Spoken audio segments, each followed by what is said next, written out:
السلام عليكم ورحمة الله. ورحمة الله وبركاته. اسمي منال الشريف. هم اسمي عبد الله بن حضرم بن عبد الله.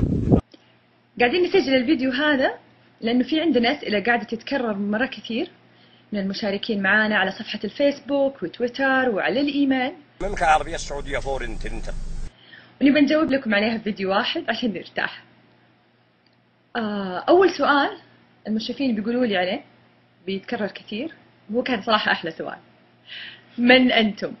حنا الحرس، حنا يا سائل عنا بجثر الشرط وين يبو جعابه، حنا ولك يا شرطي، خلنا نحررها لك بنعطيك يا خيتم، نظف الجنائز.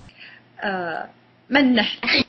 إحنا نساء سعوديات، قائد القوات السعودية، البريطانيات واليمنيات والسعوديات خافوا مني، ترجفهم رجف صح، يطلع الواحد طعنك ما ظهر عند مقتل الامريكي.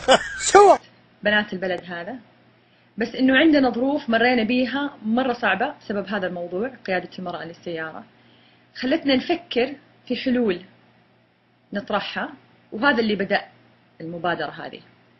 وين الإسلام؟ وين أهل اللحى؟ وين الدين؟ وين أنتم يا خادمين الحرمين الشريفين؟ انظروا من الشرط والعالم. السؤال الثاني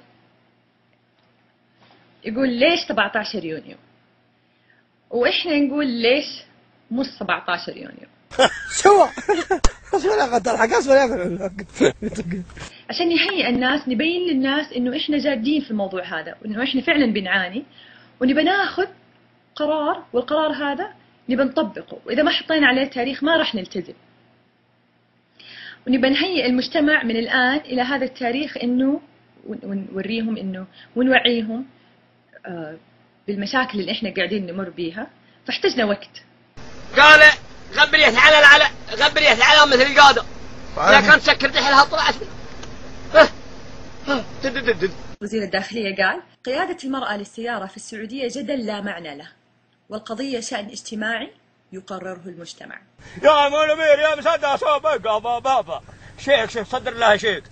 وسعوا صدوركم، سواء معارضين أو مؤيدين، يعني في أدب للحوار، إنه إحنا لما نتكلم مع بعض يكون في رقي. لين يعين حتى فال، هم حول عليه واحد هم كنت ناس مثل مصارعين في التلفزيون، واحد يصنع واحد وواحد يقول واحد. أنهي كلامي بشيء واحد، كل الحكاية إنه إحنا حنسوق. مع السلامة. لا لا يعني